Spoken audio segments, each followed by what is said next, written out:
Hi friends, ఈరోజు మనం boat neck model బ్లౌజ్కి కటింగ్ అండ్ స్టిచ్చింగ్ నేర్చుకుందాం ఫ్రెండ్స్.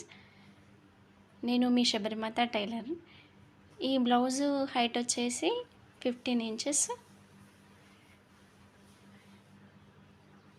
అయితే ఇది బోట్ నెక్ మోడల్ బ్లౌజ్కి షోల్డర్లో హాఫ్ ఆమ్ రౌండ్ తీసుకుంటాం కదా, ఆ షోల్డర్ 16.5 ఉంది. నేను 8 ఇంచెస్ ఆమ్ రౌండ్ తీసుకున్నా.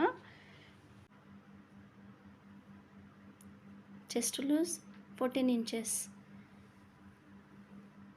ఈ నెక్ 11.5 అండి నెక్ లెంత్. దీంట్లో పైన 3 ఇంచెస్ రౌండ్ చేసుకొని కింద మనం డిజైన్ చేసుకోవాలి. ఇది అయితే డబుల్ ఫోల్డింగ్ మీద ఈ డిజైన్ రాదండి, అందుకే దీన్ని మొత్తం ఓపెన్ చేసుకొని నెక్ రౌండ్ మొత్తం సమానంగా స్కేల్తో రౌండ్ చేస్తున్నాను. దీంట్లో మనం డిజైన్ చేసుకుందాము. ఇది డబుల్ ఫోల్డ్ మీద రాదు కనుక ఈ విధంగా మనం మార్కింగ్ చేసుకొని ఆ మార్కింగ్ చుట్టూ కటింగ్ చేసుకొని స్టిచ్ చేసుకుంటే నెక్ డిజైన్ అనేది పర్ఫెక్ట్గా వస్తుందండి. ఇది కొంచెం లీవ్ డిజైన్ లాగా ఉంటుంది.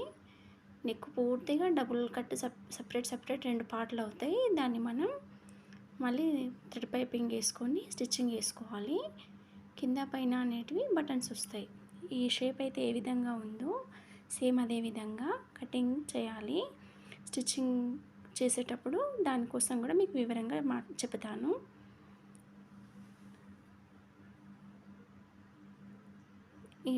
ఇది అనేది మార్కింగ్ అనేది కరెక్ట్గా చూసుకొని పెట్టుకోవాలి ఫ్రెండ్స్. ఆ విధంగా మార్కింగ్ షేప్ అవుట్ కాకుండా చేయడం వల్ల నెక్ కూడా అదే విధంగా స్టిచ్చింగ్లో కూడా కరెక్ట్గా వస్తుంది.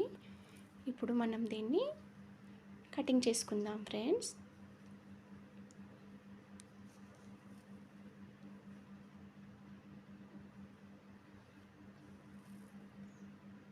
ఇట్లా కింది నుంచి తీసుకొస్తున్నాను ఫ్రెండ్స్ కత్తెర.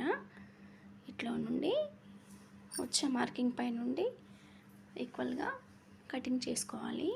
పైన ఇక్కడ మెడ దగ్గర అనేది బటన్ వస్తుంది, కింద కూడా బటన్స్ వస్తాయి ఫ్రెండ్స్. మన మార్కింగ్ ఏ విధంగా అయితే పెట్టుకున్నామో అదే విధంగా కటింగ్ చేసుకోవాలి.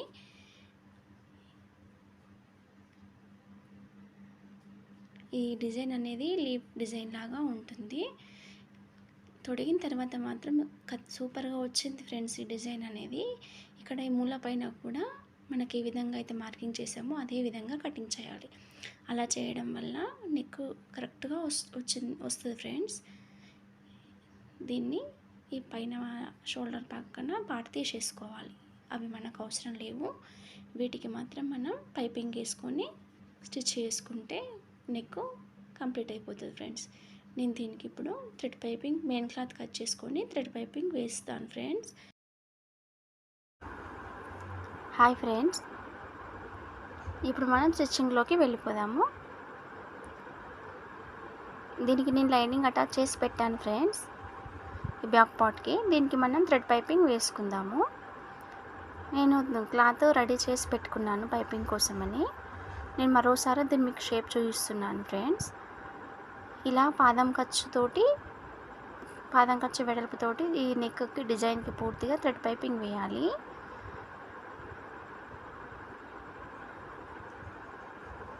పైపింగ్ ఫస్ట్ కుట్టుకున్న తర్వాత దాంట్లో థ్రెడ్ పెట్టుకొని రెండవసారి పైనుండి స్టిచ్ వేసుకోవాలి ఫ్రెండ్స్.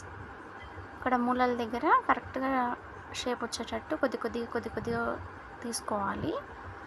ఇప్పుడు మనం ఫస్ట్ పార్ట్ అయిపోయింది, సెకండ్ పార్ట్కి కూడా పైపింగ్ వేసేద్దాము. క్లాత్ అటాచ్ చేశాను ఫ్రెండ్స్. తర్వాత టక్స్లు పెట్టుకుంటున్నాను చూసుకోండి. ఇలా టక్స్లు పెట్టి చేయడం వల్ల షేప్ అనేది కరెక్ట్గా తిరుగుతుంది థ్రెడ్. పైపింగ్ కూడా సన్నగా బాగా వస్తుంది ఫ్రెండ్స్. ఈ మూల దగ్గర కూడా ఏ విధంగా అయితే కటింగ్ వచ్చిందో అదే విధంగా స్టిచ్చింగ్ కూడా రావాలి. పైపింగ్ దాన్ని రౌండ్ చేయకుండా అదే షేప్లో తీసుకోవాలి ఫ్రెండ్స్.